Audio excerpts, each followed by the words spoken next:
Hi, friends. It's Mrs. Van Doren, and this is Lovey, and we are going to read Hank Zipzer, The Life of Me, Chapter 28.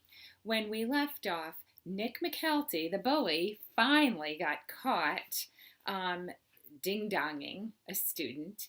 If you're not sure what ding-donging means, go ahead and listen to Chapter 27.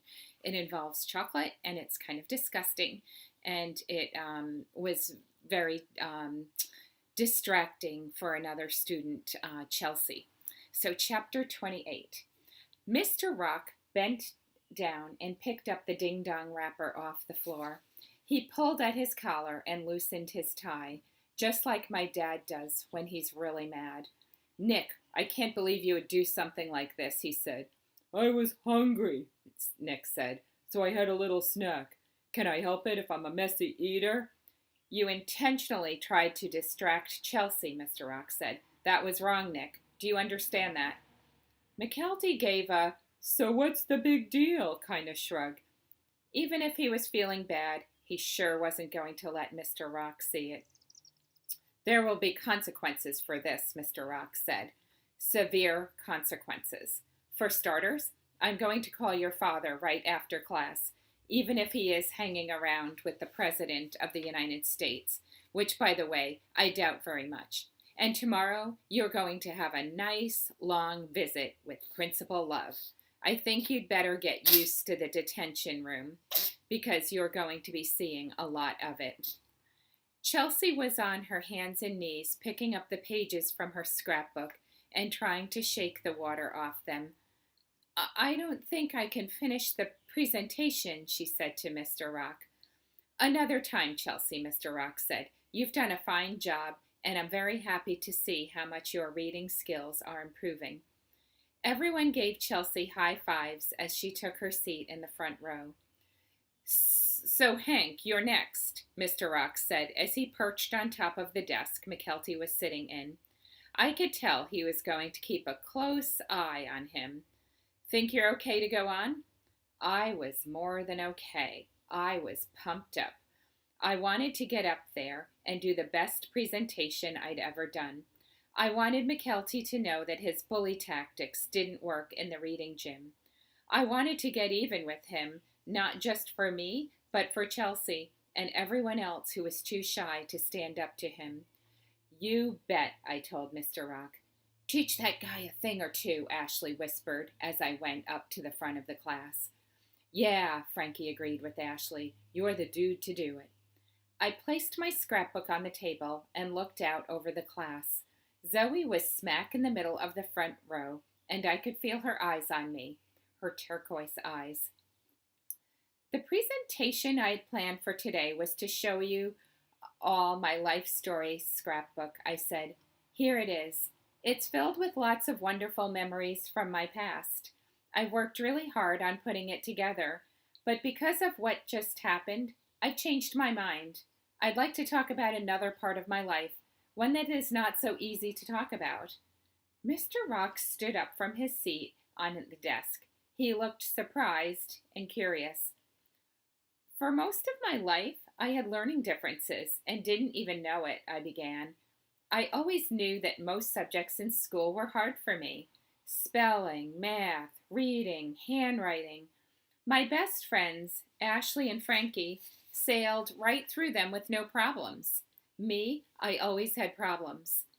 Last year, after Dr. Berger tested me, I found out that my problems were because I have real, actual learning differences that make it hard for me to learn in the regular way. Finding this out was the biggest relief of my life. It was incredible to know that I wasn't stupid. I just learned differently. Mr. Rock was smiling at me. So were Ashley and Frankie. I didn't have the nerve to look at Zoe because I didn't know how she was reacting. I just knew I had to go on to try to say what Chelsea Bird couldn't say. Even though it's a relief to have a name for it, I think we all know that having learning differences isn't easy, I said. I'm always aware that school is hard for me, that reading is hard for me, and that I'm not like everyone else. One of the most difficult things I can ever do is stand in front of people and read out loud. The words jump around on the page. Any little sound or sight distracts me. I lose my place and can't find it. And then I feel so embarrassed, I just want to find a cave and hide in it like a big grizzly bear. That's what just happened to me, Chelsea said. I know it is, Chelsea, I answered. I bet it's happened to all of us in the reading gym. We all know what it feels like. Then I looked right at Nick McKelty. One thing I know for sure is that if you really and truly know what it feels like to be embarrassed about yourself, you'd never make someone else feel like that. You're the man, Hank, Brandon Clark piped up, raising his fist in the air.